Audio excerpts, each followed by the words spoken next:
we're going to have a little music. Like old times, like old times. Look, now I'll start the melody on the organ.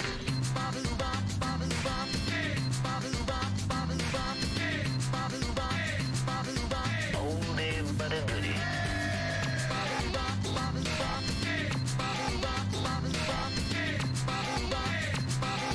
That's just plain poppycock.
How's it going, chat?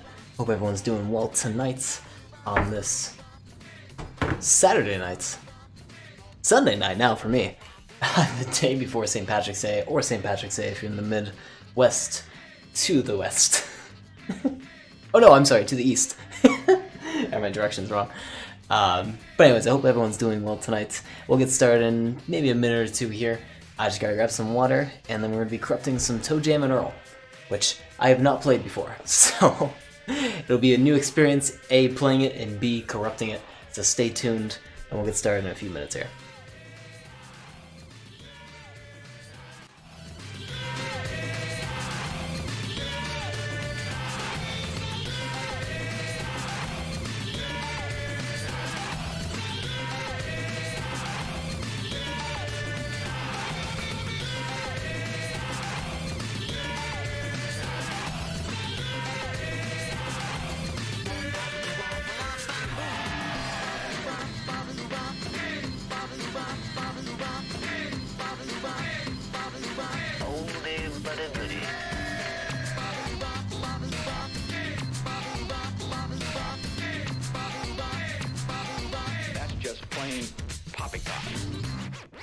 That's very nice, thank you.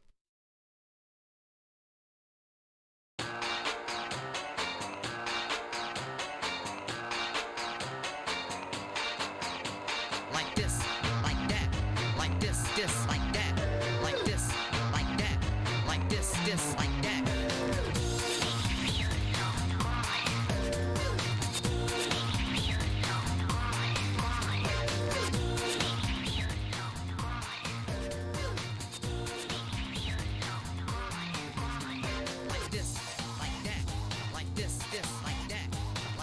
Whatever. How's it going, everyone? Yeah, let's get started. Sorry, I'm still a little confused. I'm still studying non-stop for finals, and it's got me a little scrambled, so if I seem a little spacey during stream, that's a little bit of why, and I apologize in advance. But, let's do some Toe Jam and Earl, which we gotta pull up to the left here. We're gonna bring the music down. And that wonderful music is from Jet Set Radio. The previous one was Oldies but Goalies. And this one is... what's this one titled? Like It Like This, Like That. And we have Toe Jam.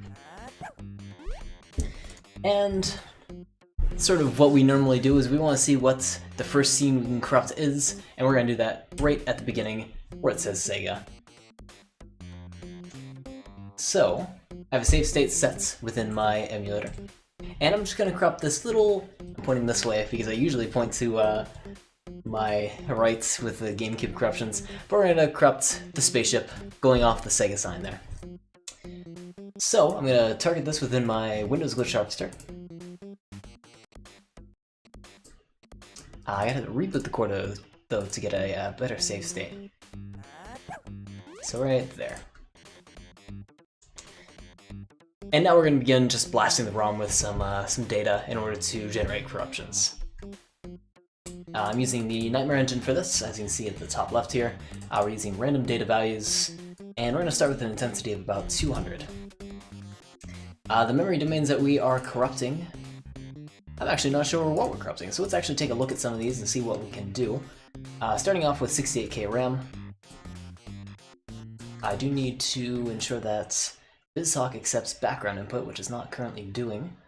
Also, another unfortunate thing that happened fairly recently was when I was starting the stream today, I was playing around with BizHawk and making sure that everything was set up to corrupt properly, and I kept getting a runtime exception. So I went for a factory rebuild of my BizHawk and real-time corruptor combo. What I didn't consider was rebuilding that would void all the save states that I had.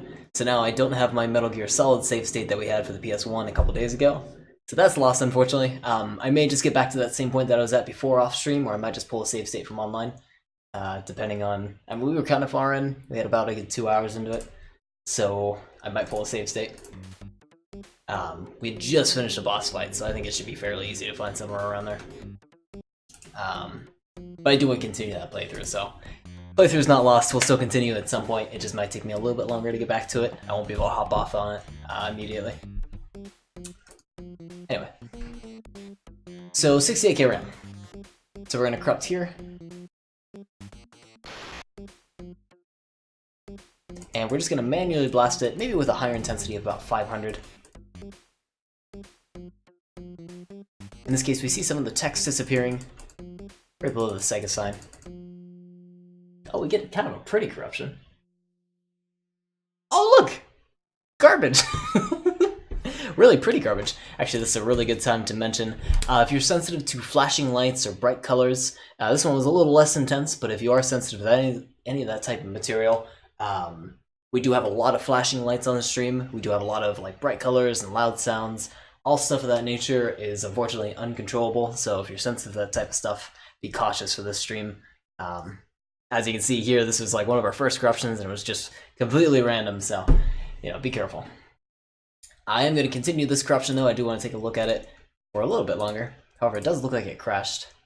Let's see if we can restart it. No. That's all frozen up. Alright.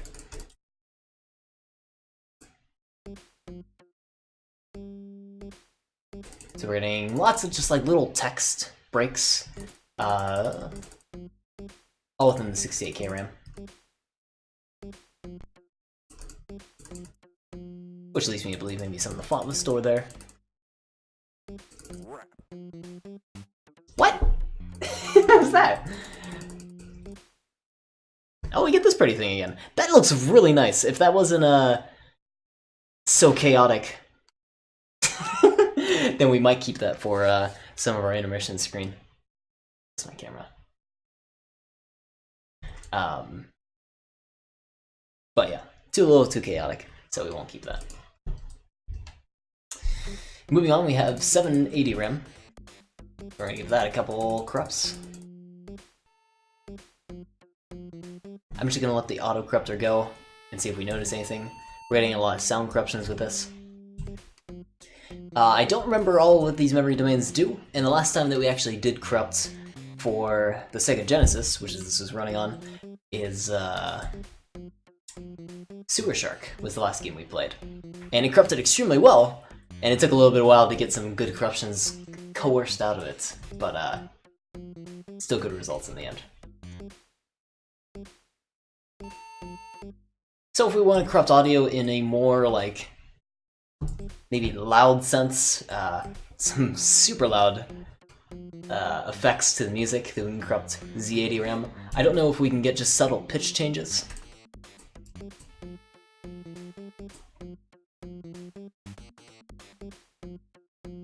If we were able to, it would be a lot of playing around with this. And I've only noticed one graphical bug through this so far, and it might have just been an accident.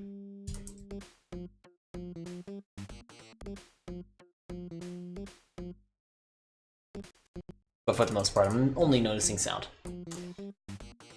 Alright, back to intensity of 500. Now, I'm going to hit the auto-select domains button, which tells us sort of what the safe memory domains are. You'll notice every single time I corrupt it, I reload the corruption back to our original save state. All the ones that are automatically highlighted within our auto-selected memory domains are safe to return to a previous save state without the effects of the corruption persisting.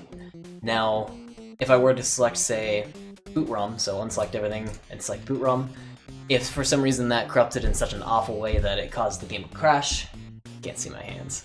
If it caused the game to crash, or maybe the graphics look terrible or the audio sound awful, I'm not guaranteed that if I return my save state, the game will be in exact perfect working order that we had when we first created that save state.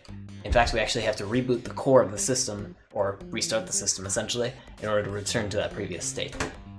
So a lot of these we might not mess with. I just want to see what the results, the results are preliminarily first. So I'm gonna blast MD cart, and this is actually a very early example of where I'm loading my save state, but every single time it's actually crashed out, so I have to reboot the core, and then now we can load our save state properly. I'm gonna try bouncing down my intensity down to 200.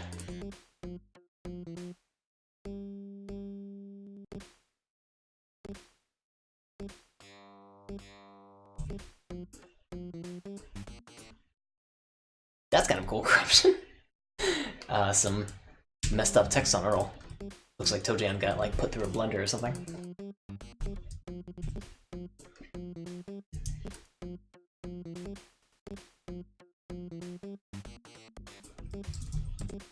I'm hoping that if I do it right before a loading screen, we actually might notice something wrong with the next screen. Get it just right. That's what I've been attempting so far.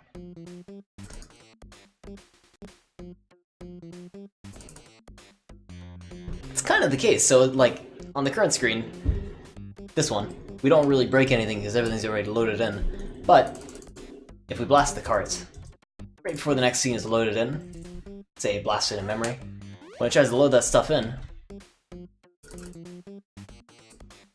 it's going to turn up all corrupted, which is what I'm seeing.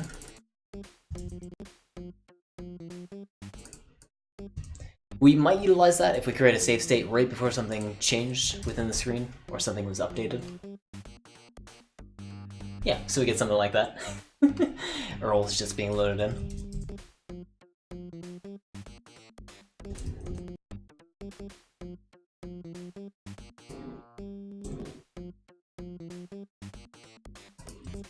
Anyways, that's what we can mess with in MD carts. Then boot ROM, we may not get anything here. Very high intensity, manually blasting it. Nothing's really changing there. CRAM. Nothing I'm noticing there. Maybe something within game that we'll notice. VSRAM. This is more... I don't have a breakdown of this, but let's see. It's sort of like the visual screen itself is being shifted around, so the actual playing field that you're seeing is being moved. That's why sometimes you can kind of see it's clipping on the bottom and the top in these cases. But that's about the extent of what we're going to see here. So we won't be messing with VSRAM too much, unless we find something that specifically we want to drag off screen. VRAM is normally Clown Vomit. Oh, it is, okay. Just want to make sure. Still Clown Vomit. So we won't be corrupting VRAM either, so VRAM, essentially, it also works in the same way where it's affecting just the playing field that you're seeing on screen, just the immediate visuals. With VSRAM, you're just shifting stuff around. With VRAM, you're affecting what colors are being drawn to the screen, or what objects, or what sprites, just various stuff that you see drawn right on top of the screen. And it's nothing having to do with what gameplay elements are below, what sprites are being loaded, what effects are being shown on screen. It's only what's being visually displayed to the player. And that's why, say for example, we see this quick introduction. Sort of quick introduction. as soon as a new object is loaded in, like the spaceship looks totally okay, and there's no weird corruption going on in the background. And we can speed forward a little bit further. Possibly past the introduction. Stuff is still a little messed up here. But then when we actually load in game, everything's okay. And once again, we can blast it, and stuff might slowly get messed up. So, we won't be corrupting VRAM very much, only because when I see a VRAM corruption, I just think it kind of looks messy. I describe this as clown vomit, because that's all it reminds me of, just full of a bunch of colors and shapes that you can't really make out. It's just garbage. And anything that we mess with VRAM, it's masking any interesting corruption that you have going on underneath the surface. So if you have an interesting object or an interesting effect that you have created, something along the lines of that, these visual bugs will just get in the way of that. Now, they can be used to enhance corruptions. If you have specifically a weird thing that looks all corrupty and you add a little bit of flair to it, only a little bit, then this can be your kind of thing. But for us and our purposes and creating individual components that we want to sort of craft together, we won't be using this very much. And lastly, the M68K bus.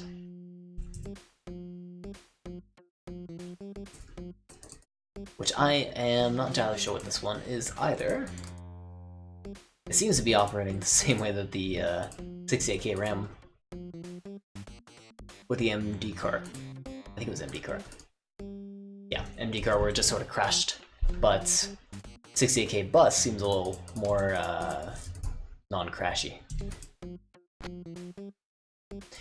It looks like our intensity is way too high though, because we are getting some effects out of it, but they're just instantly sort of being overshadowed by the crash.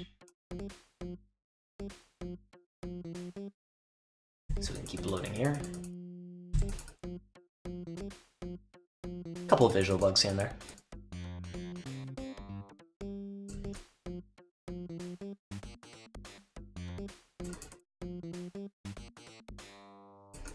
Adjusting sprite locations, so stuff like that.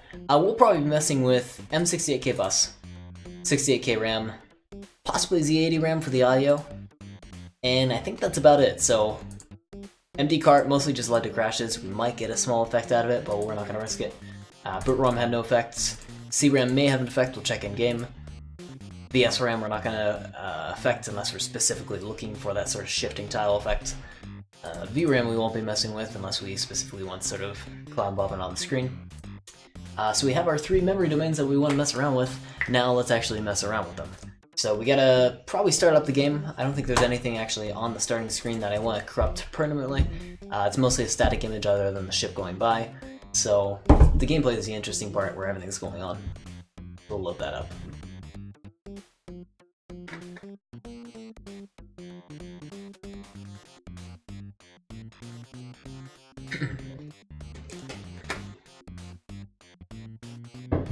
I love the music below. I don't know if I should read this. Greetings, my name is Tone Jam, and this is my... Well, it's actually kind of small for me. I gotta make it a little bit bigger. Here, I'll read off the stream. Earl and myself are highly funky aliens from outer space. Outer space. More specifically, we're from the planet Funktron. Actually, I might skip through this. Just so we can get straight to the game. Got the ship. Ran into a small problem. Cruising out. This might be a cool scene to corrupt. Because they're all moving around, there's objects going around on the screen.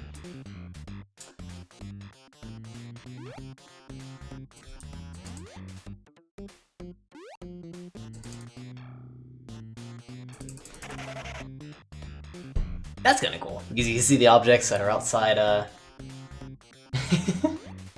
outside that little small box that they give you. That's visible.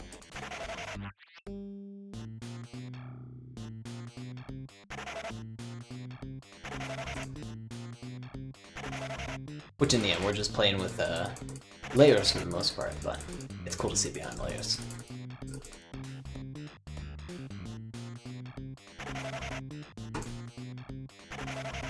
If we wanted to perhaps save one of these corruptions, I'm going to look for an effect that I do want to keep. But my button disappeared. Both my buttons disappeared. Oh, and it all timed out. Shoot. We'll wait for all of this to come back up. There we go.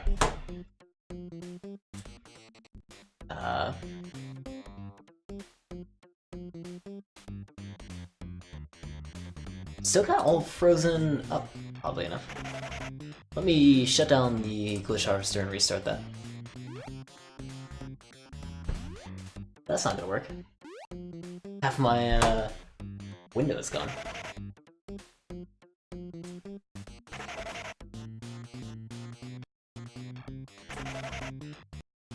Okay. Now things are working properly. So now when we hit the blast send button, you'll notice that we're starting to slowly populate the stash history. And that's where we're accruing copies of blast layers that are applied to the save state that we have selected, and in essence, they're the corruptions that we're creating. Now I'm going to keep hitting blast send until I find something that I like on screen. I've upped our intensity to about 2000 since we only get a single shot at creating these corruptions per blast layer. We may up it even higher, maybe up to 5000. That may be a bit much. We're crashing now. There's Earl all messed up. I want to get one of the early ones where we had the window actually break. If we can capture that. That one's kind of pretty. Pointing up. That one's kind of pretty. And we get that again. The clown vomit.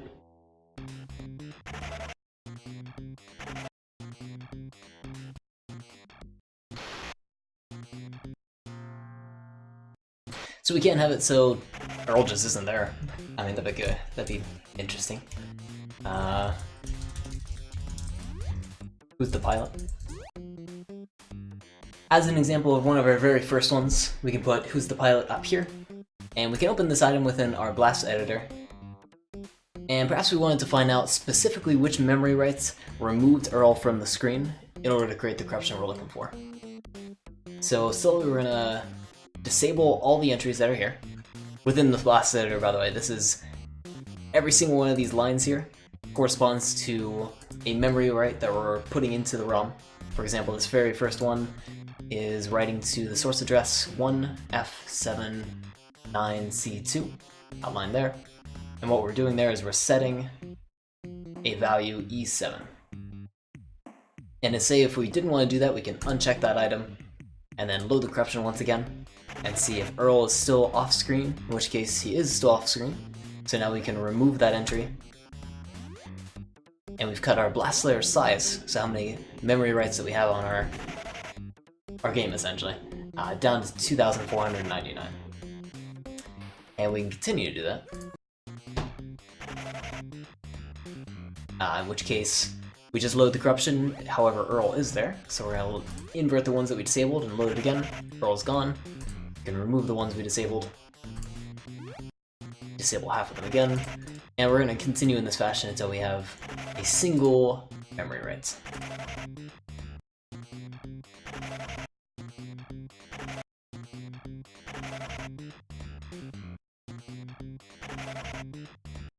So we're almost there. We have down to 20 memory writes remaining.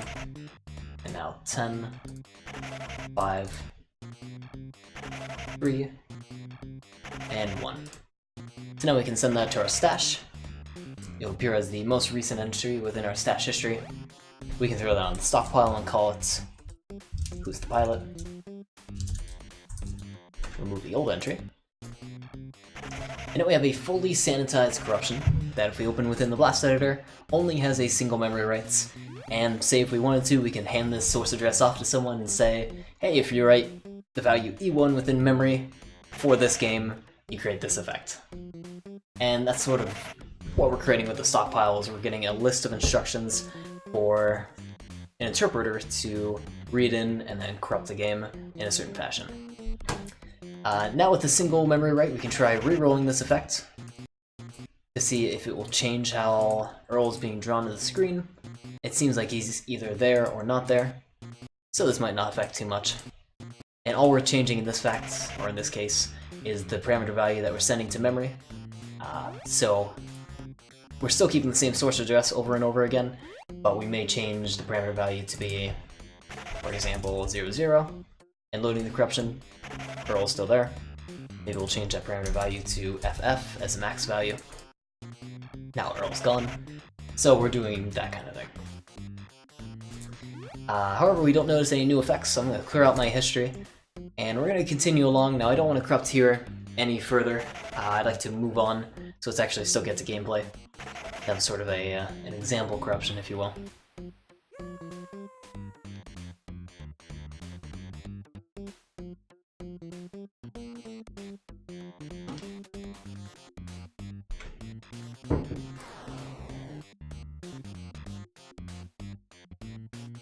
You should never let Earl drive. Earl wasn't driving! We got rid of him!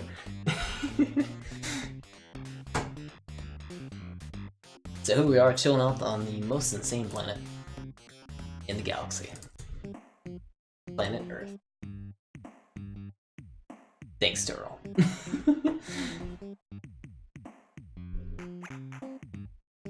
All I have to do now is find 15 of... I'm sorry, is find the 10 pieces to the ship, and we can jet out of here.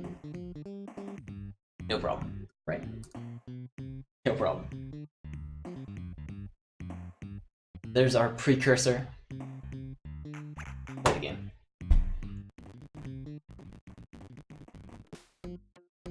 Now we're gonna do one player, of course, because we only have one controller. Just Toe Jam. And we're just going to... I actually don't know what these other ones are. Probably play a new game. Don't know what Jam Out is. Oh, the songs. Oh, that's kind of cool. I like that. Press and hold start to exit. Oh, I actually don't know if I have to start bound to anything. We can rewind though out of this. Okay.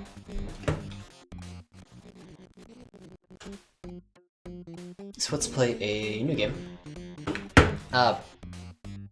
Random world. And we're gonna create a save state here. Now we probably want someone on screen first.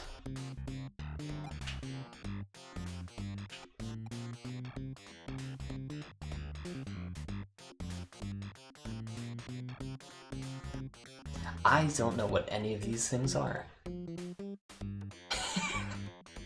I really should have played the game first. We probably don't need to... Probably shouldn't leave this floor yet, right?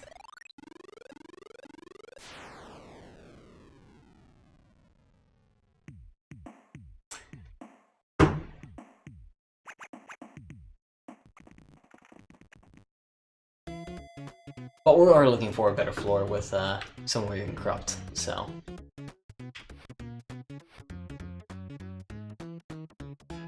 Maybe it's okay in that case.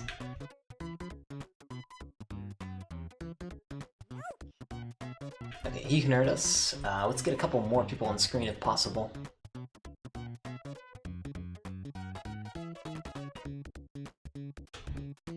That might not be bad. Got 2 people on screen. And a cake.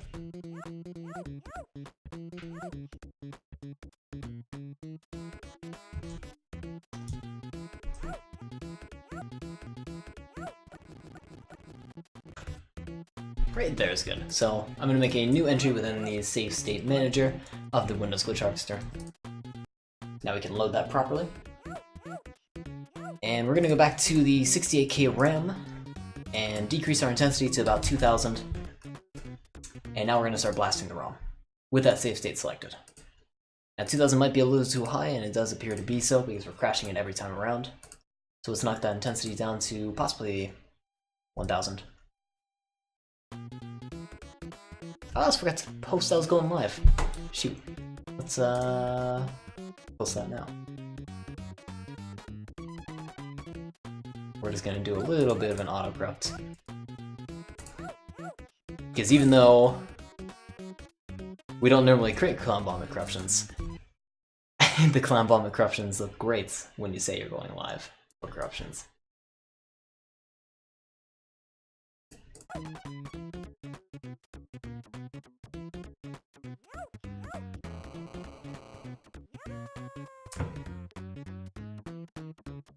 Actually, Brisbee beat me to it!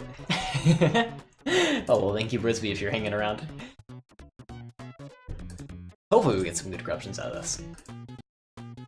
So, off of VRAM, we're gonna go back to 68k RAM.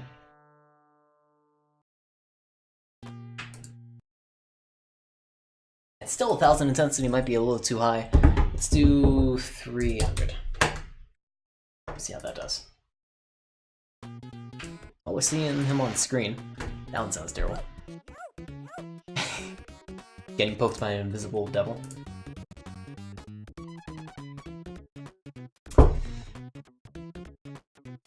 So I gotta stop hitting that send raw to stash accidentally, because every time I do hit that button, we time out.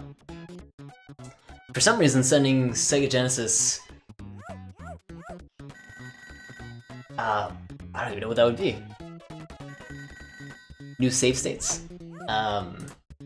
Doesn't agree with the Windows Glitch Harvester, which was the same kind of situation for Sewer Shark as well. For this one, all the devils kind of freak out. Sprites are a little shifted as well. Like for the Fudge Cake and for Toe Jam.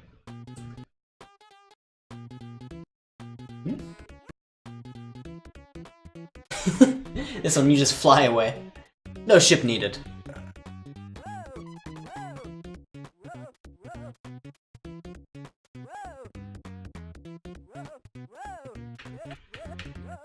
Can you jump off the edge? I forget.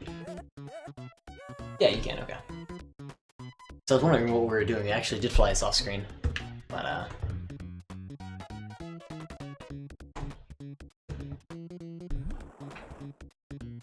I wasn't sure if we were still actually on the screen or not. No problem.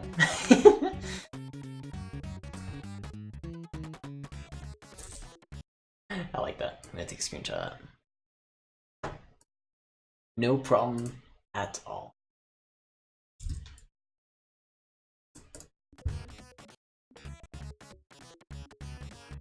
Shoot. I should put duct tape or something over the send raw to stash button, because every time I hit it, it freezes out. And use that in case, say I was manually blasting a ROM and I saw an amazing corruption that I just couldn't let go of, and I didn't blast it with a Windows Glitch Harvester. I could send the raw file to the stash as is, at the current states, and we wouldn't have to, well actually, we wouldn't be able to sanitize it in any sense of the word. You kind of get it as is with all the crashes and possibilities of crashes at hand. But it's odd it's timing out kind of so quickly when we select that option. Oh, that's when we trigger burp. Which one? This one?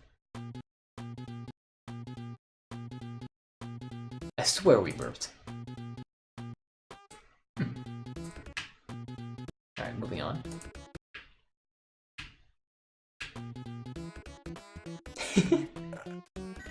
This one, the water looks like, what does that look like? Like marbles, or those Orbeez, you know, that would expand in water. I never had Orbeez, but I always saw the commercials for them.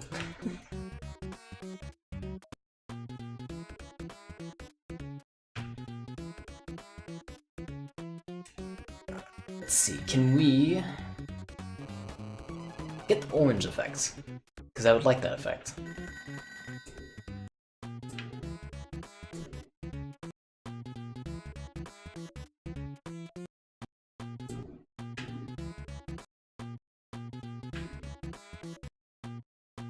No, actually, and in fact, for some reason it's also crashing. And I can't figure out why. We don't have an option to turn off or turn on caching like we do with the GameCube, which might solve some of the odd results that we're getting here. But even though we were able to run the corruption just a second ago, now it crashes off the bat. Not entirely sure what that is. It's acting a little funny. to the point I'm considering... Actually, yeah, let's restart the Windows Glitch Harvester.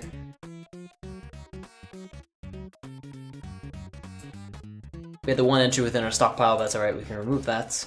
I do like that it warns us, though, that we are leaving without saving our stockpile. Something the Windows Glitch Harvester does not have. This is the RTC Glitch Harvester. I'm mixing up my names, I just noticed that. Anyways, let's start up the program once again.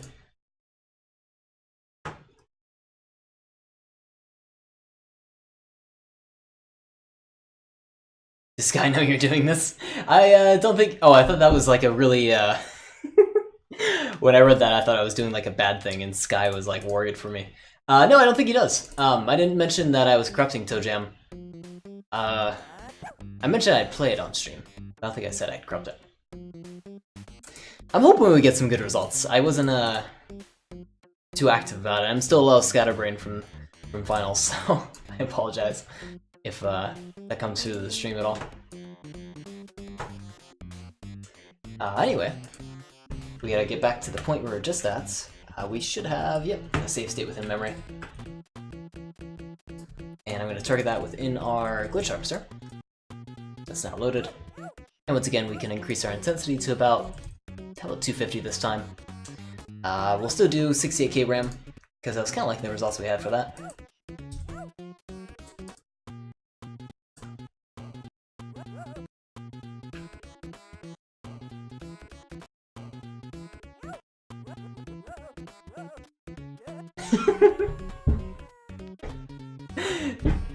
This one, you just get infinitely pushed off the screen.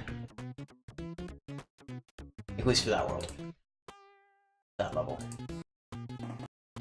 Oh, we get fireworks. This one.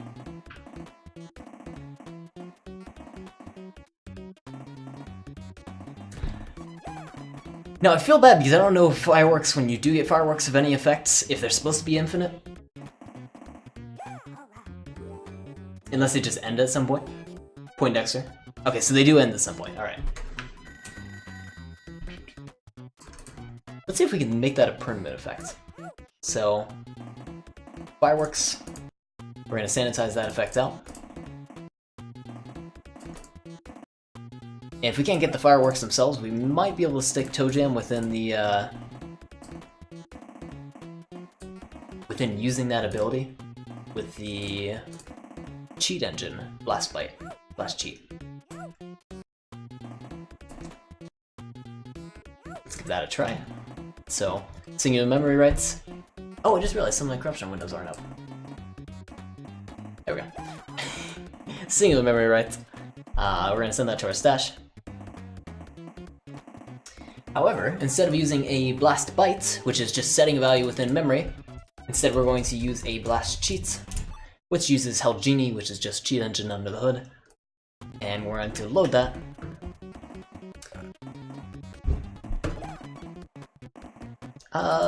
Why is the game running faster? Because it's set to 150%.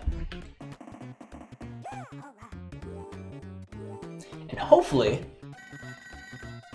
I was hoping the fireworks would start back up once again, but it doesn't seem that's the case. So it's only a temporary effect no matter what. I am curious what happens if we change the parameter value. So let's set that to 0. Now to A. And nothing of that, only 7-1 perhaps. Since it is within our stash history, we can re-roll it. Let's just do fireworks for the time being. Of course, fireworks in themselves might not be too interesting because I feel like you might be able to just get that out of a present, right?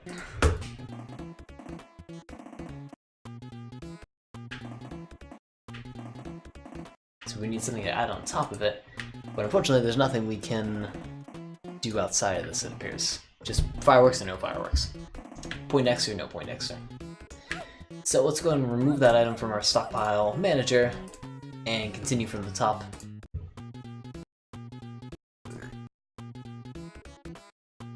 This one we had way too many lives. We had 8 lives. Can't affect that. A little bit of a screen freak out.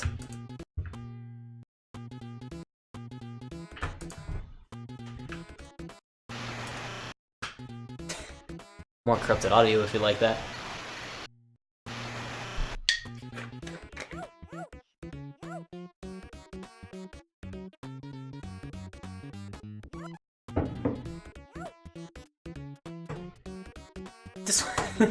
This one, the camera just it pans away from you just ever so slowly.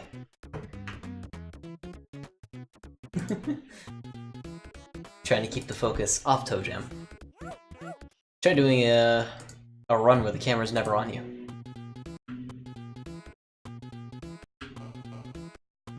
Oh.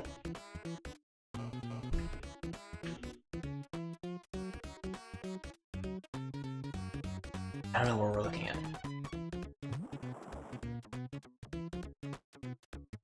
Are we looking at the island below us? We're on level 2. I'm trying to see if we can jump down.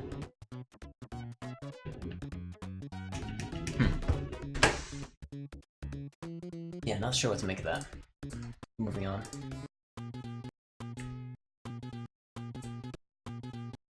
Ooh, that's a cool one.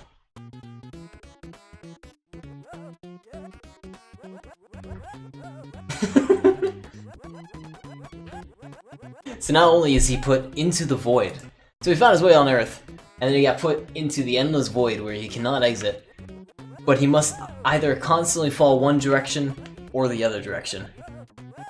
And he cannot actually fall. Oh no, he can, okay. But God forbid he does. And he'll rip the world apart in the process.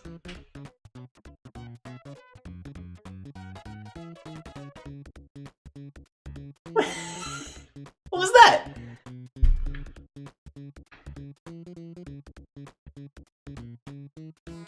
Oh, it was our spirit. I thought it was the end of a rocket ship. Anyways. We can try re-rolling that one. Create more intense jitter effects on screen.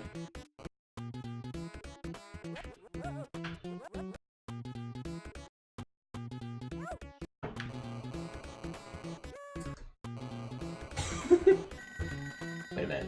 This one here. Despite having new land put right below you, he still falls straight down.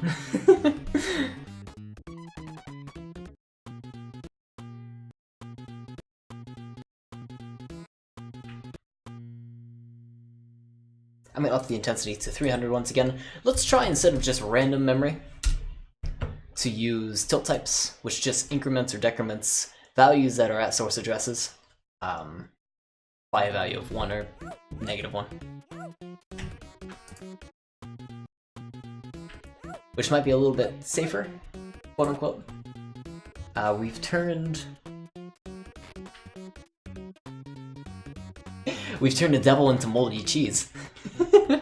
Which is kind of a fitting conversion, if you ask me.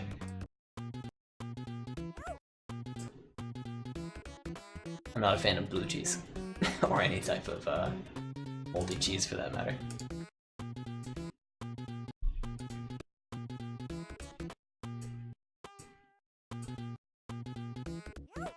You even have a sticky cheese emote! I don't mind a good sticky cheese, as long as it's not too moldy. Like, blue cheese, can't do it. Cannot stand it.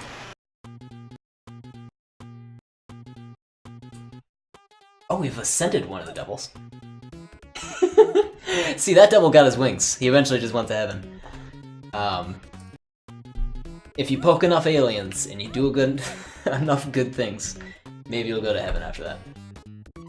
Is that a global? Oh, that is a global! Sticky cheese.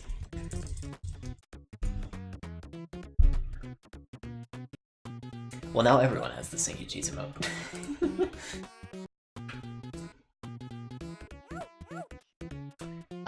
Here's this one again with like the bubbles, which reminds me of bubble tea. I've never had bubble tea, but I've always wanted to, and there's a shop that's very close to where I live, and I gotta just get some, because it always looks super good.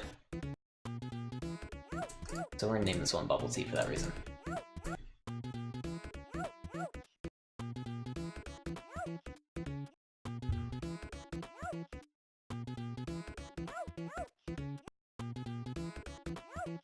Okay, we're down to 2 memory writes and 1. I'm also kind of curious what will happen when we reroll it, to see what it will do. That's our stash, called Bubble Tea. Now we can, excuse me, reroll it. See if that affects how that's drawn on the background. It looks like it's mostly the same pattern over and over again, which makes me kind of curious why that pattern specifically, but can't really seem to affect it, so.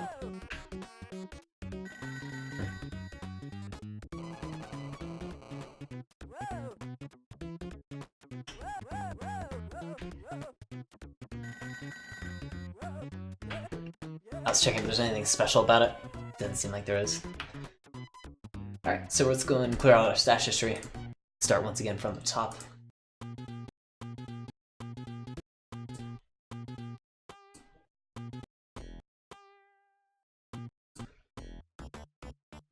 Different music. For the wrong stage.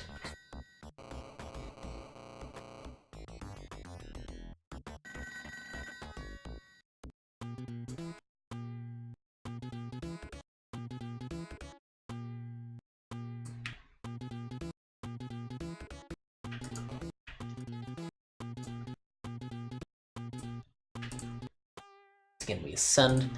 Let's try instead of tilt types, though that was giving us pretty good results. Let's switch to... We didn't see if CRAM would actually have any effect with in-game. Let's give that a go. Yeah, actually a really good effect. Look at that screen. Let's give that another go. Save state is tainted. There we go.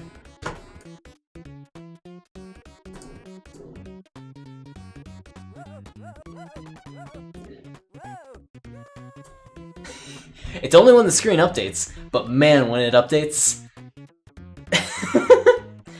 it looks fantastic. Like, ToeJam is just on an island made of ink. This is if ToeJam and Earl landed, you know, in 2040 or 2060, after, you know, humans have actually just died out, and this is all that's, like, the plastic that's left over and all that kind of stuff. And there's no presents. There's nothing there. You'll be lucky if you find some ship parts. We can probably corrupt it further, too.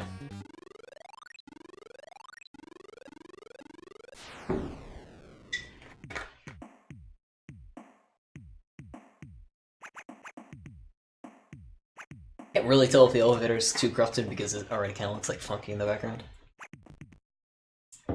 But yeah, you can still tell we're in the destroyed Earth world. And there's like ghouls hanging around. It's kind of pretty when you look at it though. There's like hidden patterns within it. It looks like one of those magic eye puzzles where if you stare at it for a really long time, you might see a hidden image in there. Icy Zool. I'm curious what other kind of color effects we can get out of it. I like the really green one, but we haven't got a lot of that yet. And this one's kind of green.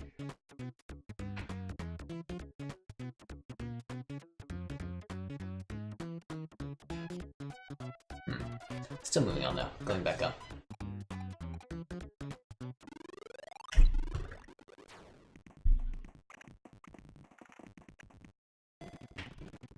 This is all green too.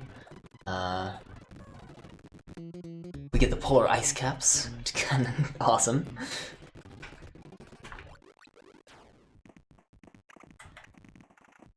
I guess the fastest way to do this really is just to transfer between screens like this over and over again. Cool nonetheless. So we could mess with CRAM a little bit, but it's kind of tricky in order for it to generate an effect. So wherever we create our save state, we have to let our player know that they have to transition screens, either by going to the next level or by jumping off the edge of the map. Sanitizing that will be a nightmare because we always have to jump off the edge of the map to confirm that our sanitation persists or not. ToeJam's getting tired of all my talking. Either way, we won't be messing with CRAM too much. We might keep one effect if we really find a use for it. On top of CRAM, what were some other stuff that we weren't sure persisted or not? Boot ROM was one of them, but doesn't seem to have any effect, which isn't too surprising. VS RAM? Oh, this is visual RAM, nothing there. Alright, so that's about it.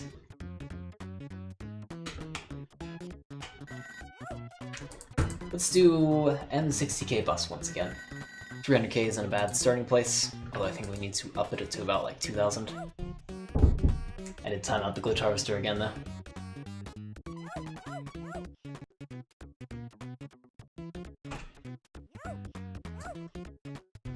Gotta wait for that to come back up now. There we go. Oh, and I got a runtime exception. Very exciting. I'm bummed about my MGS1 save state.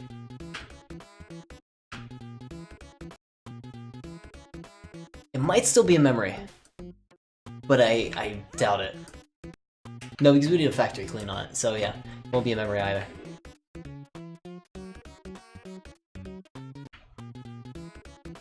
Oh, I'll find another save state somewhere similar to where we were. I think we were just finished up on Vulcan Raven. Just finished him on the tank. We're doing normal difficulty. I guess the only thing that the downside for that is we don't know how many kills we've done so far. So it won't be a true run, but the sacrifices we make. So I'm not really noticing anything with the 300 intensity. We can bring that up to 6,000? I mean, I'm not really sure what's producing results here. And this might not be the right memory domain to mess with in the first place.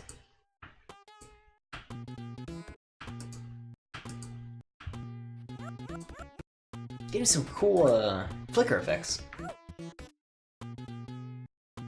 And some non-persisting corruption, so I don't really want to mess with this any further. Z80, we were going to mess with the audio a little bit, if possible. Let's knock our intensity back to 40.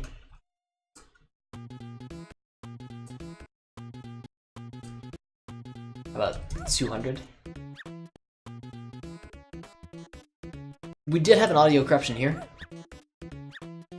You can hear instead of yelling owl, he makes a little chihuahua yelp.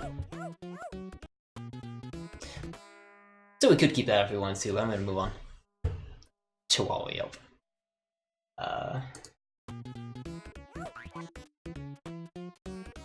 We can of course reroll it though in order to get different sounding effects.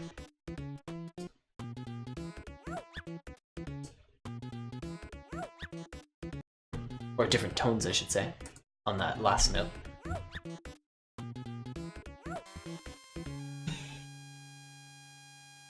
Like one owl and then one sound of death.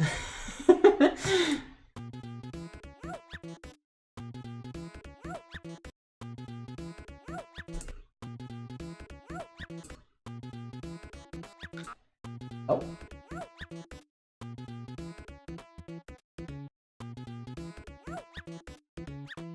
Oh, it's not bad. It sounds like there's another sound effect in there somewhere, but alright. Alright, let's move on now.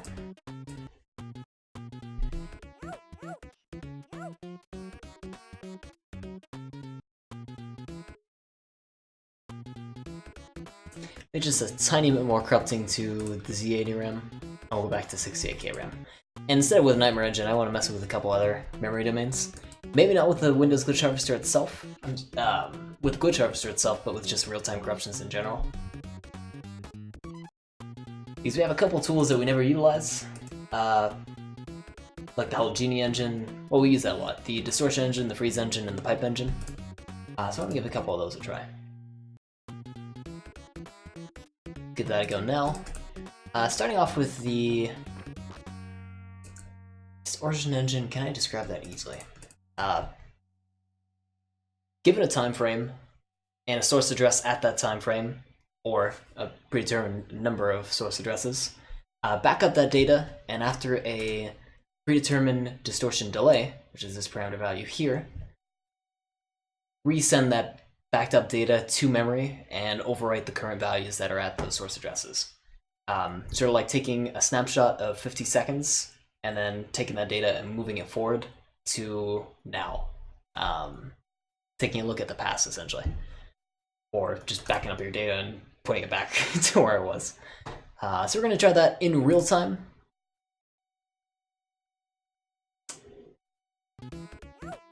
Yeah, we're going to try that in real time. Our intensity is going to be 500. I think that was a reasonable amount. Or did that crash it? 1000.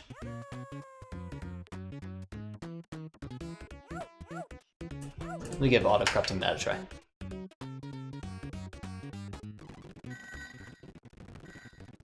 So I'm looking to get a new controller. I've been using the 360 controller for about 2-3 years now.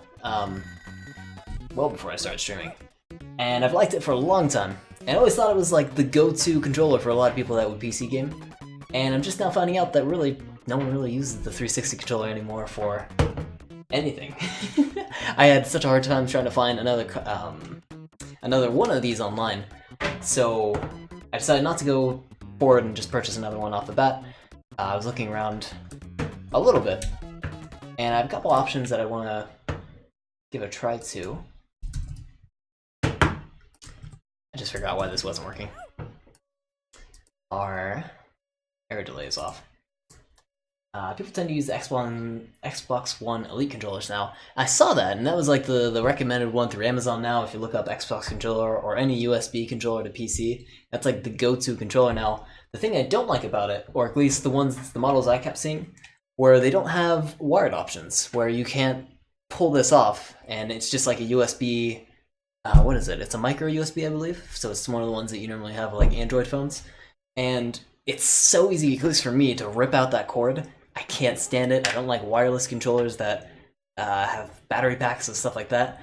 I like a wire, and a good strong wire at that. So another alternative I was looking into was, you remember, like, they might make fully wired one. I might just be finding ones that are specifically wireless. These sounds the ones that Amazon are recommending. But no, I totally agree with you. I hate the wireless ones. And for the longest time, I was also going to look into this, which you might like this, Britsby. Did you have an original Xbox way back in the day? Because that was, I think... I'm going to say that was my first console, and then I went back and played like GameCube and all that stuff. Oh, you didn't? Shoot. Okay. Then you might not get the nostalgia that I'm going to get from this controller. You have 360. Okay, fair enough. Way back in the day, Xbox had these really bulky, uncomfortable to hold controllers. For some people, unless you had really big hands. I kind of have big hands. You never liked the Duke? Okay, I was going to reference the Duke. Because there's the Duke! They make a new version that you can now get on PC with like a nice little perk of like, there's a screen in the middle that when you actually plug in the controller, it plays the original Xbox startup. Kind of gimmicky in my opinion, and you can't change that, which is unfortunate. I wish you could use that as a tiny little screen. But another downside of the Duke, even though I liked it as a kid because it really, like, I could hold it well and I got used to it, and that's like the controller I grew up on, they only sell it in a wireless version where you have to plug it in. Even though the original Duke had the wired connection, in fact, they even had a break-off connection. You could just plug it straight out. I don't know why the manufacturers of the Duke decided not to go with a breakaway connection. It would have made so much more sense, but... Anyway, so I didn't go with that. Wasabi's been trying to convince me to get a Pro Controller for the Switch, because they can also use that for PC gaming, which is not a bad idea. I've also considered the Steam controller, which instead of having like an Xbox controller, X input, Y axis, Z axis, north, west, south, and all that kind of stuff, kind of weird conventions, you can actually program keyboard input onto the Steam controller. So essentially, any game that has controller support, or keyboard support, also will work for the Steam controller, which is kind of nice. And I think I can utilize that for emulation a little bit more, in terms of corrupting. So I may go that route, but then I just look at the Steam controller and I'm like, that looks uncomfortable. I don't want to hold that for 20 or 30 minutes, you know?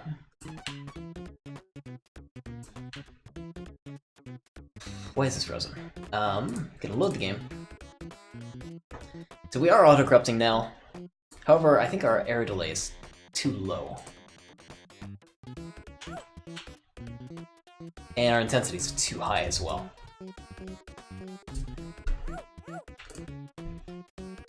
Either way, I mostly wanted the Duke for the nostalgia factor and a little bit of the show-offiness. But I'm sad just to see my 360 go, because I've been using this for so long, had it for 3 years, and it's starting to get a little bit of squeakiness to it. You can kind of hear a little bit of squeak. So I think it was about time to put it on the shelf and put it. You know, for Genesis games at least, I'm actually familiar with, I don't know how to pronounce it though, 8BitO? It's coming out with a wireless Genesis 6-button controller. I'm really interested by that one. I'll have to look into that. I've seen some of their other stuff and it looks super interesting, their controller formats. I haven't held one, and I think I gotta hold one before I really get the feel of how much I like it. Like, I haven't held an NES controller, and it's super long, and it kind of has the shape of a NES or SNES. 8BitO. Oh, that's much easier. Thank you. How would I pronounce that? Let me look at the word again. 8BitO. I was close. Also, we're gonna switch over to the pipe engine. Meantime. But I'll have to check that out. So it was for it's a wireless Genesis 6-button controller. Let me look that up. So I have it for reference. I'm not sure if it's on their store yet, but I'm gonna write it down regardless. This Genesis 6-button controller. I was looking into, I forget if they had a GameCube controller. I was considering going for a GameCube for PC. And again, it would be just like kind of a gimmicky controller because I really like GameCube controllers. And I wanted to use it for my Switch, since I got a Switch, and I'm still using the Joy-Cons for that, which I don't know why I torture myself. And I was just talking to Jub, and he's like, "Oh, I love the Pro Controller. You gotta try it." I haven't used it for PC yet, but I think I've heard it's pretty good. So they have it on their website, and that links to their Amazon. Oh, cool. Okay. I want to make sure I actually have that. I got the website. Is it the M30 Sega Genesis Bluetooth gamepad plus receiver? It looks like that. Oh, you know what? That actually looks super comfortable. That has like a little bit of more, what would you even call like this portion of the controller, like a little bit of the handles to it that you can grip onto. And I like that. That's something that with the Steam controller looks super uncomfortable, like hold on to with your palms. I don't like that feel.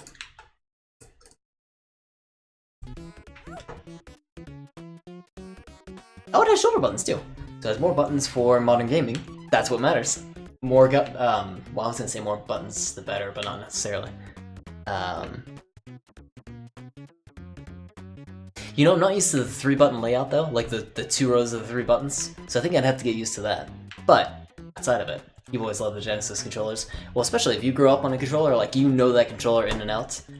That was me with the original Xbox controller, and I eventually transitioned to the 360. So as long as you find like one that you know, it just feels familiar in your hands, and you can play any game with it as long as you can map it correctly. You're actually more partial to the original 3-button controller. It has great shape and feel. See, I have not felt one in a very long time, if ever. I can't actually remember putting one in my hands. I think I'm gonna have to try that at some point. If I see one at a yard sale, I'm gonna pick it up. I frequent yard sales because I always have to get ROMs for the stream, so I'll see if I can find one. Actually kind of prefer it to the SNES controller. You know, I have to look at the SNES controller. I know the NES controller, of course, because that's iconic. But I need to know what the SNES controller actually looks like. Okay, with the 2... Yeah, I remember that, alright. With the 2 rows and the 2 buttons. And you can almost say that, you know, modern controllers kind of copy the SNES design with the cross of sorts with the buttons to the right. I don't even know what terms I'm using anymore. Whereas, did any modern controllers have anything similar to the 3-button design that you can think of? The SNES controller is a very good controller, but it feels dinky in my hands. Oh, do you have big hands too? See, there's the problem with big hands. You gotta have a big controller. Most modern controllers are based on the SNES. Okay, gotcha. Yeah, I felt like they were. I mean, I'm just looking at that and looking at that design. Feels very similar, with of course adding analog sticks. The pipe engine isn't working too well, or as well as I want here. Let's just select everything and kind of cross our fingers and see what happens while we run around. The only real difference is the offset analog sticks for Xbox. Wait. Also, we fell down. The only difference between the Xbox and the... not the Sega Genesis, right? The Sega Genesis didn't have analog sticks. Now I'm confused.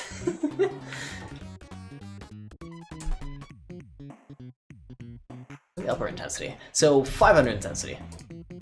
35 iteration delay. That should be good.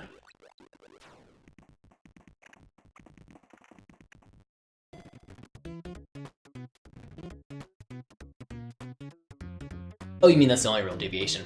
Gotcha, okay, that makes a lot more sense. Which is, I would almost say, maybe not necessary, but it was a transition as that kind of design was adopted and favored. PlayStation controllers just put both analog sticks on the bottom right. All modern controllers added a second shoulder button. True, yeah. Now we have the second shoulder button. I don't know my history of controllers too well. I should brush up on it because the history of controllers is super interesting. And because you give a player a controller and they're going to be using this for every game and they're going to associate it with your console, so you gotta put some good design into it. Not looking at you, Ouya, who had a terrible controller design. It's gotta be done well. So, the iterations are super interesting to look at. L2 and R2 on the PlayStation, and the left and right triggers for Xbox. Oh, that's right, those two are actually just combined. Because you actually had the triggers for the Xbox and then you had the bumpers added together. A combination of consoles. So I don't want to say ToeJam and Earl corrupts badly. I think I'm corrupting it badly. I really think I'm corrupting it badly.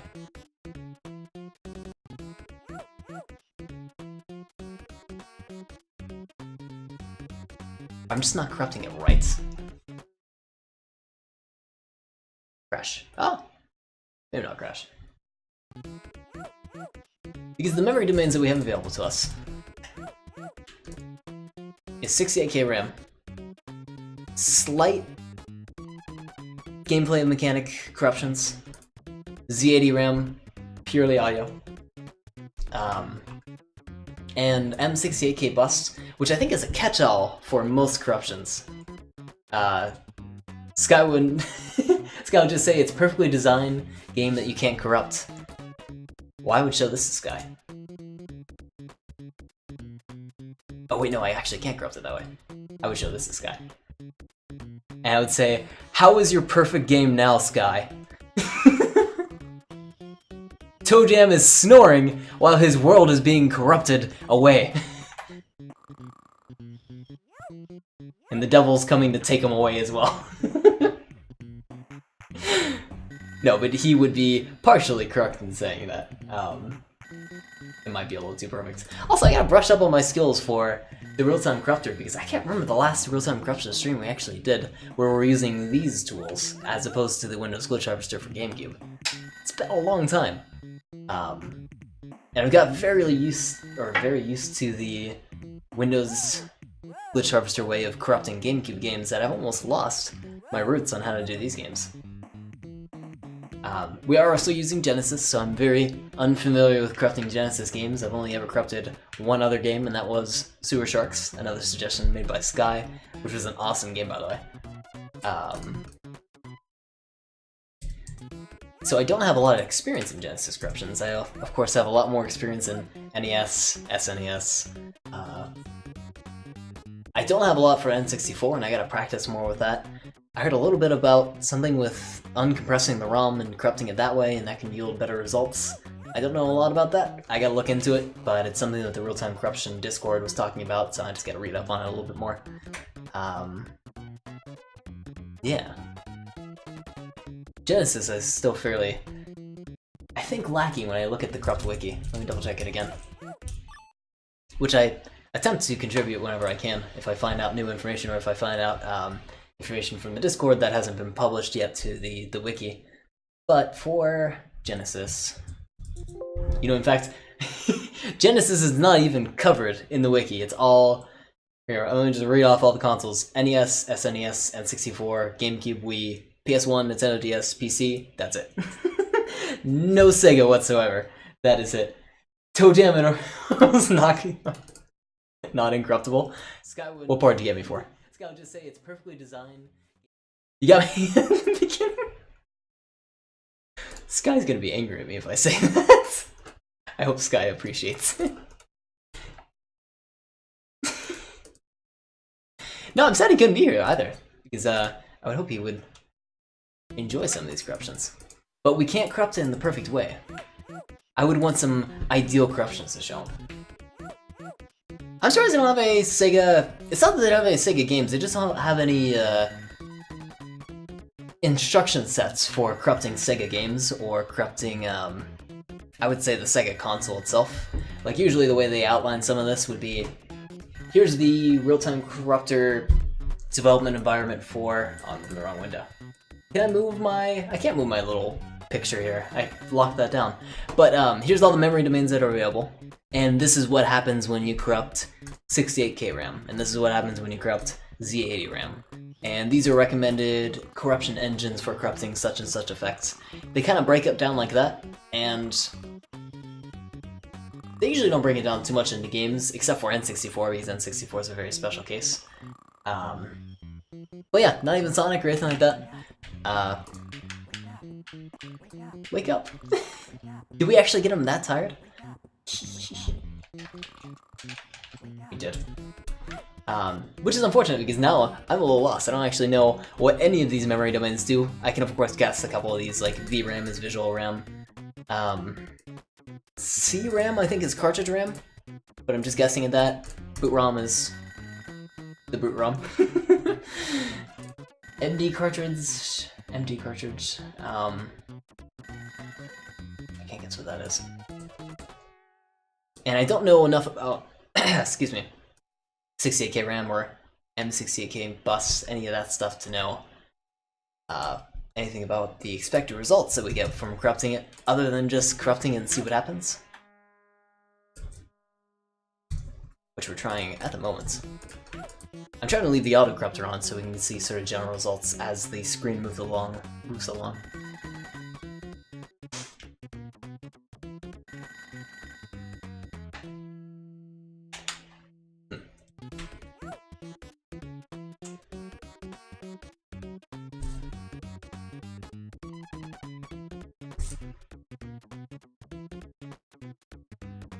But there's some combination that we either crash immediately, like that, and we don't see any results produced live, or... That one wasn't so bad. But I think that's sort of a rare case.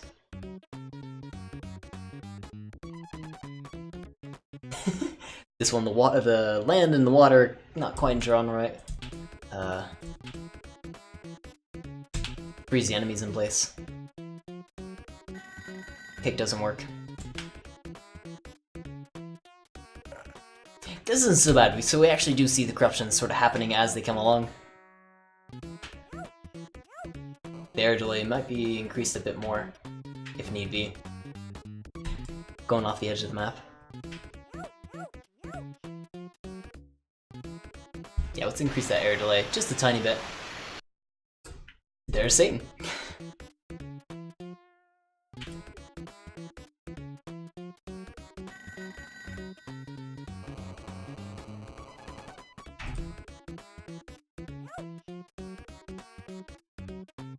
What'd that say? I missed that. Oh, shoot. It's on the end screen. A real quick message popped up. Oh, we could have rewound. Let's see. Nope. Missed it again. Double missed it.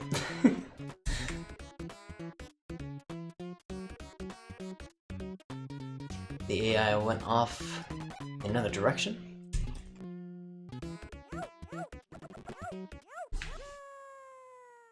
We can also just try rewinding through these crashes, which I hadn't considered until now. That way we can just get progressively a worse and worse ROM. Working ROM, hopefully.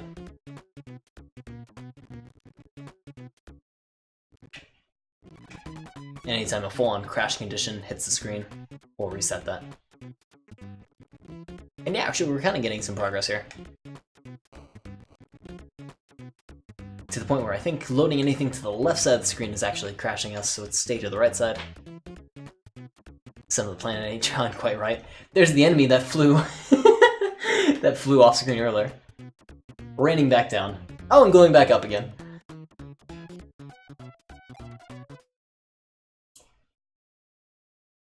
And then darkness.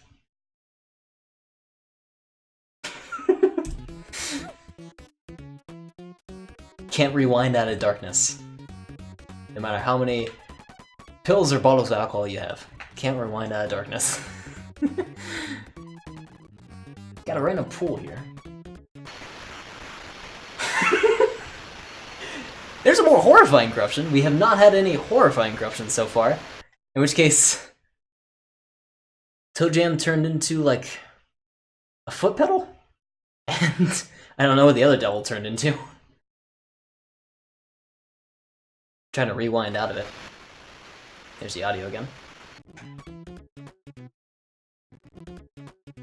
It looks like Pepe the Frog. Does it really? The bottom guy? Yeah, I can kind of make that out. Yeah, you're right.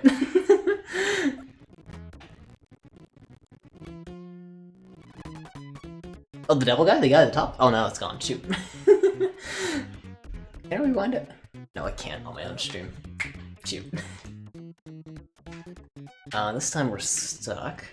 Hopefully we get something like that again, because we don't really get a lot of model corruption, so it's cool when they come up.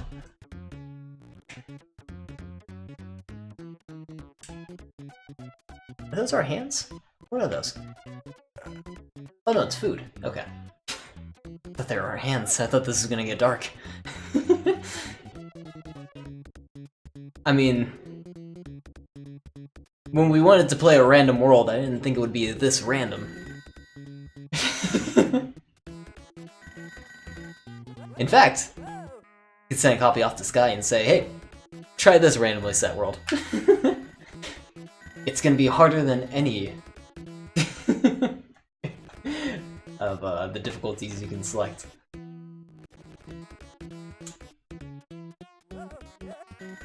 In fact, you can just fall right into the void. No problem at all.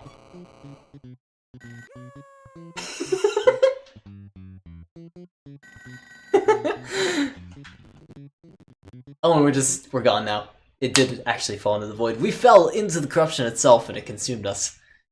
And we've become part of the back wall.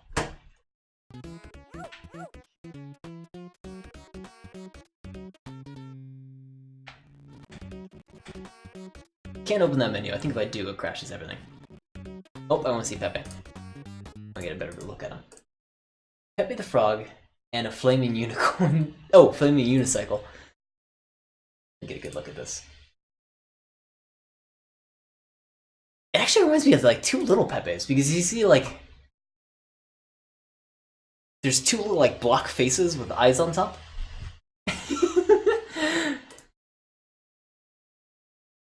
Flaming unicycle, let me see.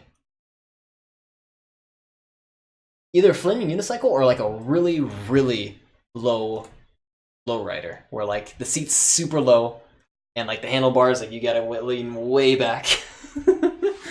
Either way, very neat. Fingers crossed we get something like that again.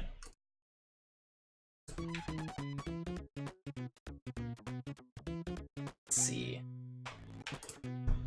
We can't take the prizes, no presents for us, Christmas is over. Let's increase, well, I think our intensity is okay. We're still using random types though, we could adjust this to tilt types. See how that changes things. I'll give that a go this next time around, because then we can increase the intensity and see how we can mess with that.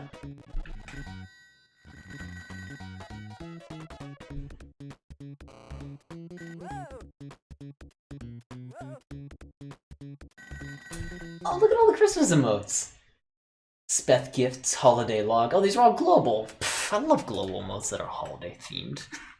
Even though Christmas isn't my favorite holiday, Halloween is. I love Halloween. Christmas is a definite close second. It's a great time of year. Even though ToeJam can't have any gifts himself. The first one isn't? The first one looks like... Oh, it's a little elephant. Well, maybe if you like were gifted an elephant for Christmas, it wouldn't feel like a gift because you now have to care for an elephant, which is probably the worst gift you could possibly give someone. Oh, I'm sorry, you meant the first one isn't global. I understand now. I thought you meant the first one wasn't Christmas themed. I'm like, yeah, maybe. It's from a streamer. Gotcha. I'm a little slow. From Elspeth? It's a very cute one, regardless. I like the little elephant. Oh hey, we got another corrupted clown bomb one. Which I hope that we can just barely rewind out of. I think we've gone too far, yeah. Gone too far, it breaks it too much, so we gotta go all the way out of it. Okay, I said an elephant would be the worst gift possible. It wouldn't be the worst gift possible. That would be like... What would be the worst gift possible?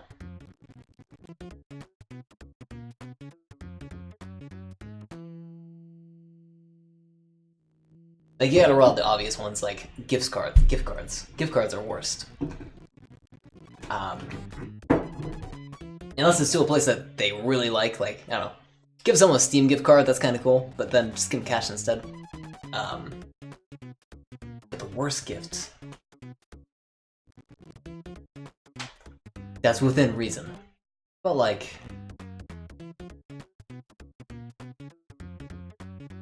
I gotta think on that one. We'll find something. We're using tilt types now, but we gotta change our intensity. I think we gotta bring it up to 40. And load our save state.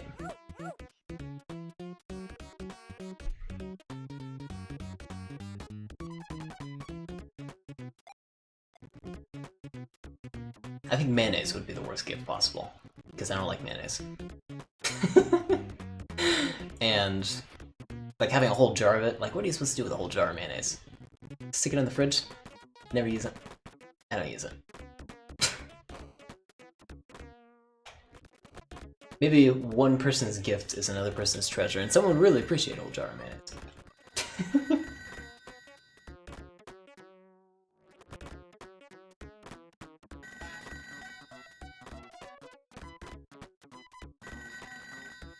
I don't know how to answer the call.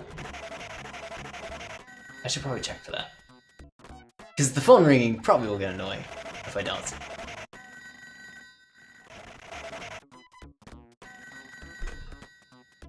Not even a selection of artisanal... What's that last word?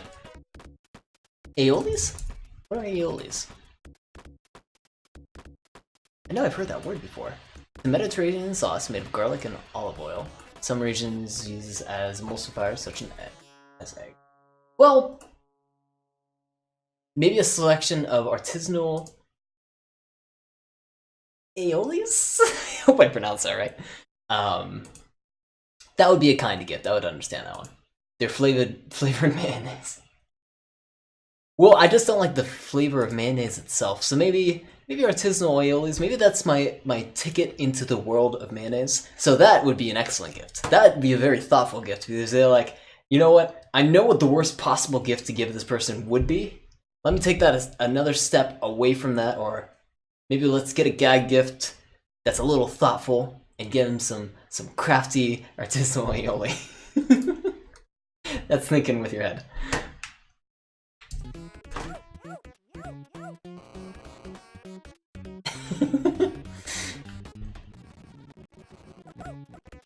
Sriracha aioli or garlic aioli? I would have garlic. I like garlic a lot. Is that actually sriracha? The text is all scrambled together on my OBS client. Okay, it is sriracha. I'm not a big spicy person. And even though I have sriracha in the fridge and I occasionally use a little tad bit of it, sriracha's not that spicy. I prefer garlic over that.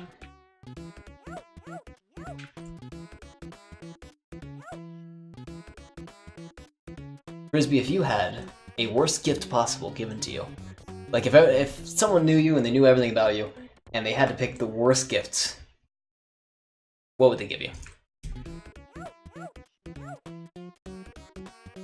What pose of Sky's face would you like your picture in? No.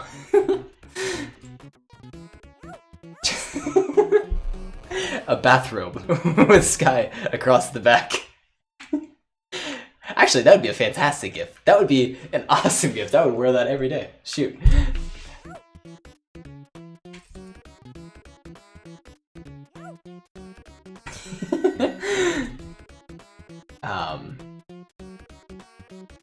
Or how about, you know, those like...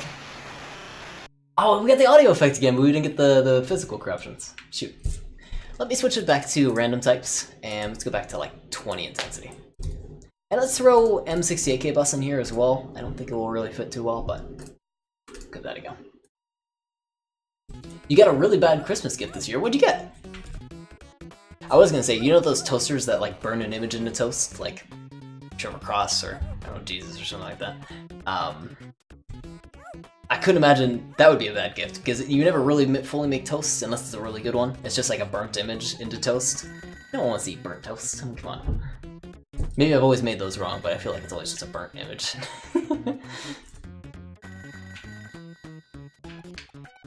I gotta know how to answer the phone. If I can. I don't know if I can. Let's knock back our error delay a tiny bit. We'll knock it down to 12. My dad got me a knockoff Star Wars shirt, but I'm not even a Star Wars fan at all. Yeah, you're not a Star Wars fan, I know that all that well. I'm a Trek fan and have never really liked Star Wars. So that's like a double whammy. Not only, well, I guess the thought is there, because they're like, I know my son likes, you know, that star thingy. And I guess it's kind of close if you go for Star Wars, Star Trek, like you're a word off. But you should probably know if you're getting a gift about something that I like, it should be the definite thing. So that's kind of too bad. Is the shirt just kind of like in a pile now, hidden away? Where it is a, if you go home or something like that. There's a good thing on Reddit that was, how'd someone phrase it? Like, never give a gift to someone for something within their profession. And we started to phrase it like, say, I'm in computer science, so I wouldn't ask for something within my field like, I don't know, don't gift me a keyboard because I probably know what kind of keyboard I'm going to want, and don't give me a mouse unless I specifically tell you what kind of mouse I want because I'm looking for something special. Same thing goes for like, I don't know, someone who uses tools like a mechanic. Don't get a mechanic a really cheap ratchet set or something like that because they know what the quality that they need. I feel like that's the same kind of situation, like with your kids, if they really like something, make sure you get them that something, or let them choose it themselves. I felt that way since I was a kid, and he absolutely knew it, but he still did it anyways. Was it like a joke or no? Because I can understand it making, like, don't you, like what Wasabi does, like, don't you love Star Wars? Isn't your favorite, Star Trek ship the Millennium Falcon? Oh, I didn't have the fact that it was stupid. I turned to my mom, she thought it was stupid too. Oh, okay, fair enough. It'd be better if he did that, like, showed off the shirt, and then was like, by the way, we're joking, here's the actual gift.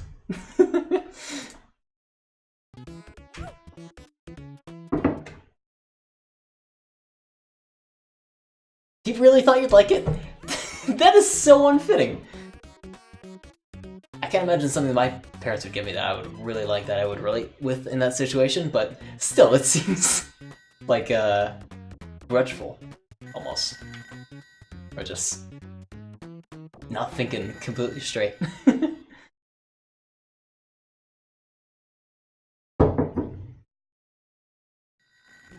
Well, fingers crossed. Was that for Christmas, or did you say that was birthday? Well, fingers crossed if your birthday comes around and he doesn't pull off something like that again. He bought shirts for everyone else that were appropriate, but for me, nope! You get the Star Wars shirt. You get the big Anakin Skywalker saying, saying there are 4 lights. It was Christmas, gotcha. It'd be even better if it was just like a shitty knockoff Star Wars shirt, so you can tell he didn't really try for the gift either. Like it had Star Wars characters, but they were like off-phrase slogans. That's a Star Wars quote. I'm not a big Star Wars fan either, so I don't actually know a lot of the quotes. Of course I know. I'm a Next Generation fan, but I feel bad. I say I'm a fan, but I don't know anything about the series, and I'm so bad at watching them. I gotta rewatch the whole series once through again. I love the show, though. I can say that. But I'm unfortunately not too good on the trivia.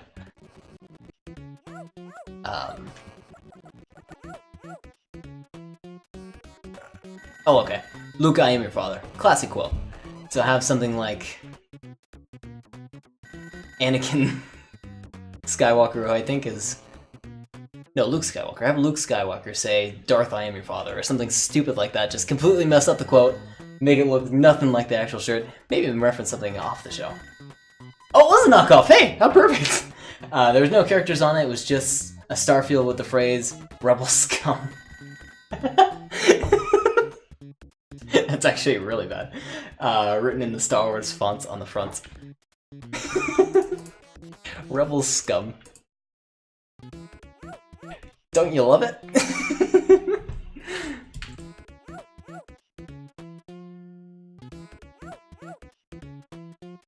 So not only would you like... What if you liked the Rebels? Off chance that you actually liked Star Wars, and you actually liked the Rebels in that weird case. Hey Chrissy, how you doing? Good to see ya. We're trying to corrupt Toe Jam and Earl, but Toe Jam and Earl does not want to be corrupted very nicely. It's persisting very, very well. Stopped by to say hey, just got home from work and I'm exhausted. I feel that. I'm still studying non-stop. I'm exhausted and a little scatterbrained. Hopefully it's a nice relaxing end of the night for you. We're coming to a close here, just slowly but surely. Jar Jar is a Sith Lord. I know the Jar Jar memes, but I don't know too much about the character himself. Also, we just died! We didn't do anything! Rip. Well, it's a line from the movie, so I think they would, but for me, it was completely nonsensical, yeah. For someone that hasn't even, like, really paid attention to the movies, I can imagine it completely going over your head.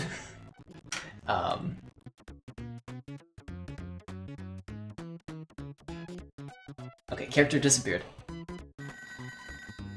Phones are ringing. We had something going good earlier. I think it was the intensity. Let's knock that back. We can go a little bit further. Oh, and then everyone disappears on the screen.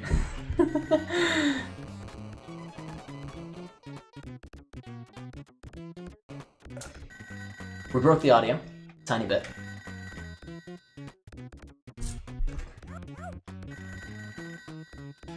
I'm gonna throw a VRAM into the mix, just because we rarely corrupt it and it might kind of spice things out a little bit. We're corrupting the map. You can see some water here. I'm still rewinding through all those little subtle crashes.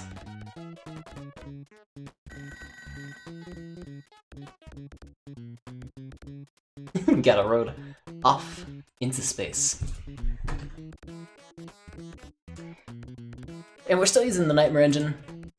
Let's, as a short change, switch over to the Help Genie engine, which kind of works with like cheat engine, so given a source address, the values at that source address, just set them to be permanently the values that you give it, until those values are changed with other ones after the iteration has passed through its cycle.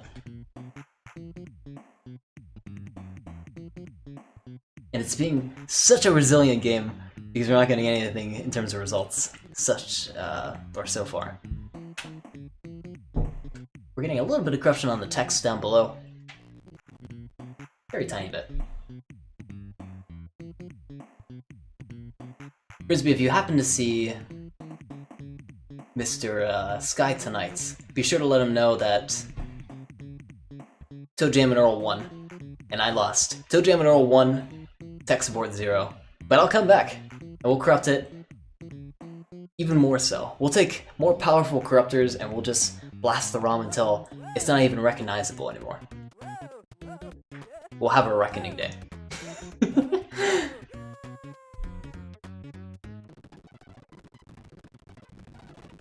So we fell off the edge, and now we are just floating in space once again.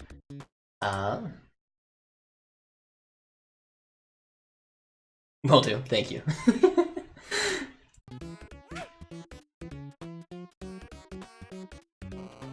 I still kind of want to do CRAM, so let's like jump down. I just like these visuals. These are only like nicer visuals that we've had in terms of changing the palette up.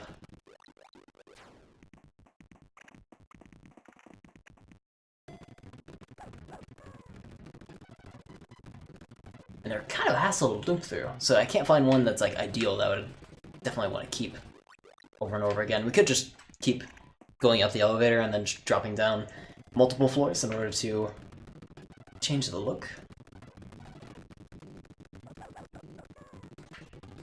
But then, once it sticks to a color like this, it's pink now. I keep showing my hand over there. It kind of stays that color for the longest time, so let's give it one more go and see if it even changes away from pink now. Oh, it does. Okay, eventually. Now we're back to Trash Island again, so it's got some variation. This is still using the Hell Genie engine, so not too much of a difference there. We tried Pipe engine, which was a little unsuccessful. We can try the Freeze engine, which might be a little intense on the processor, but let's give that a go. With an auto corrupt. But instead of CRAM, we're going to apply it to 68K RAM and 68K bus. That's about it. Let's head up the elevator. Did go to crash there. That seems to be working alright so far. And all the Freeze engine does is actually almost perfectly described right there. Given a random source address, take the value at that source address, and freeze the value that's at that location. If you can imagine a sprite walking across the screen, and every step he has a different, I would say, motion within his walk cycle, then the Freeze engine would say, you know, it's a cop car outside. It's beeping around out loud. Keeps throwing me off. Freeze that walk cycle in just a single frame, and then he's going to walk across the screen with that single frame the entire time. It's like setting a value within memory and freezing that value. The single frame, freezing that frame. We're doing that every iteration step, so I was hoping we might notice something like the walk cycle freezing or maybe part of the screen freezing up, but I'm not really noticing anything here. We could try upping the intensity a bit.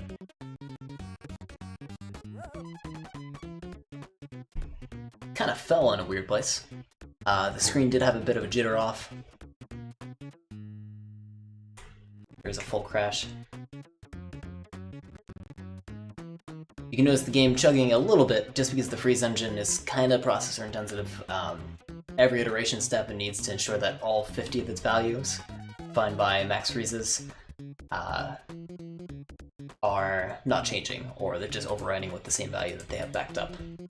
I am going to increase our max freeze value though up to 80, which you can actually notice froze the game right away, and increase our error delay up to 20. In fact, we might even go a little bit higher. Still kind of freezing up. Let's go 50. 65.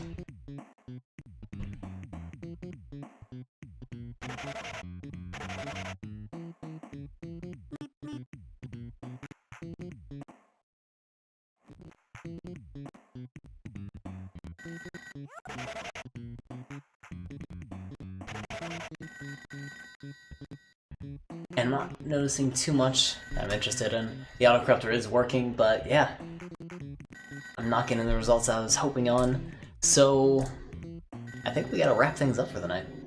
Let's go and blast this just with some VRAM, just so we get a little bit of a solace that we were able to corrupt it in some way. And we'll let things roll out for this. Knock back the intensity a tiny bit.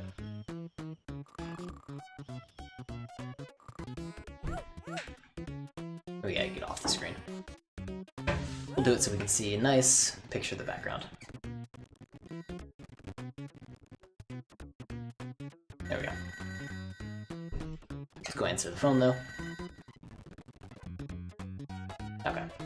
And we will end things here. So Jam and Earl, while it was an interesting game to corrupt, it was not one that corrupted too nicely, and we had a little bit of trouble with it. mostly because of the limitations to the memory domains that we have available to us.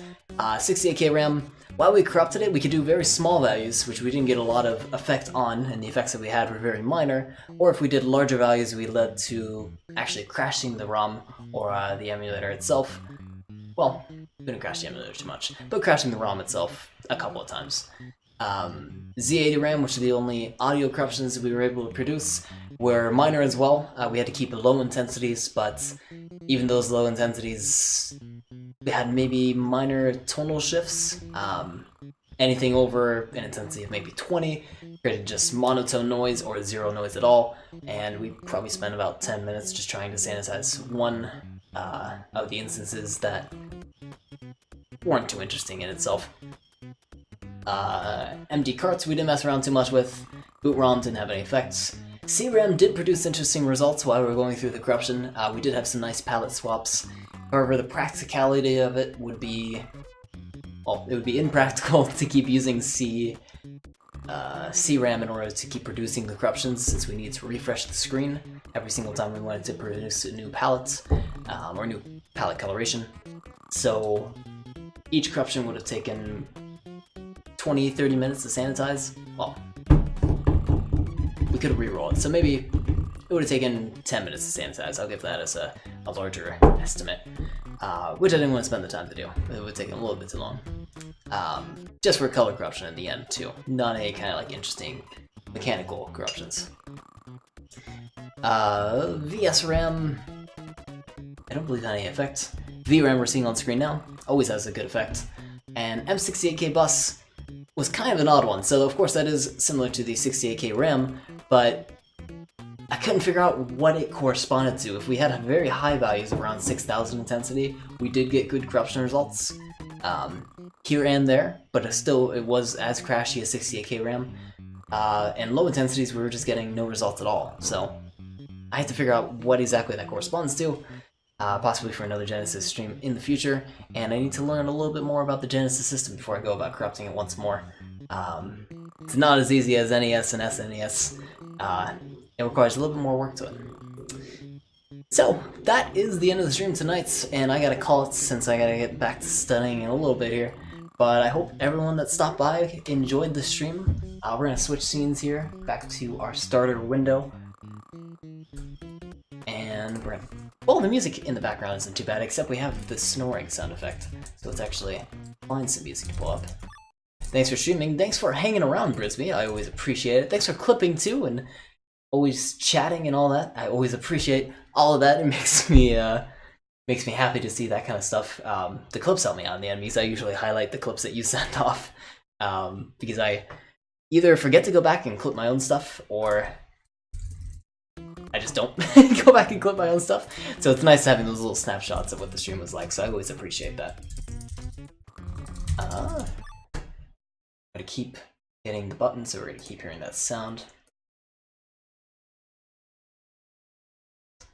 And let's pull up some music. Oh, that one's gonna be eerie. Let's not do that one. How about this one? There we go. Alright. So as I said, my MGS1 playthrough has been deleted, unfortunately, just due to a problem with the BizHawk emulator.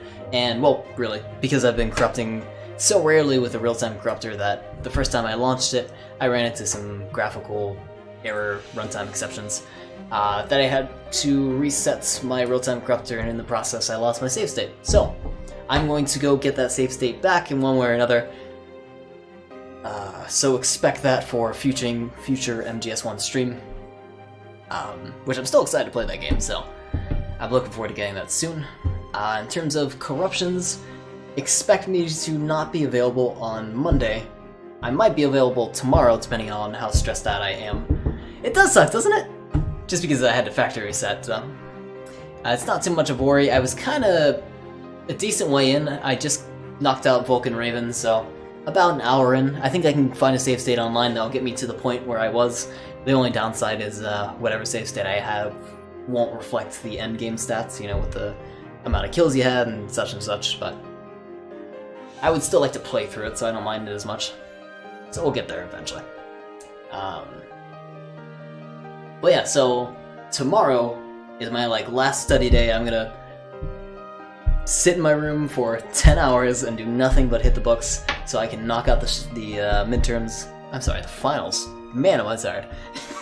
The finals on Monday morning and Monday afternoon. I have finals all the way from like 9 a.m. till 9 at night, so non-stop all day. But after that, I am free for Tuesday until I think 2 weeks, and then I'll start out my next quarter. So that will be something to look forward to. I'm not thinking about it too much just because the finals, but yeah, I hope it all goes well. Let's find someone to host here. I think I was chatting with Jub before the stream, so we might host Jub after the stream. I think he's one of the only people I'm following streaming right now. And he's doing some Mario Karting. I would join him, but it's too late, unfortunately, for me. Thank you for the good luck on my studies. I will need it. And then some. But yeah, stick around if anyone is unfamiliar with the Jub. He is an amazing individual. Go check him out. We're going to host him in here in just a moment. He's an awesome guy, and I really love his content. And check out the Filthy Casuals as well. Both the Jub for the Filthy Casuals as well as Brisby.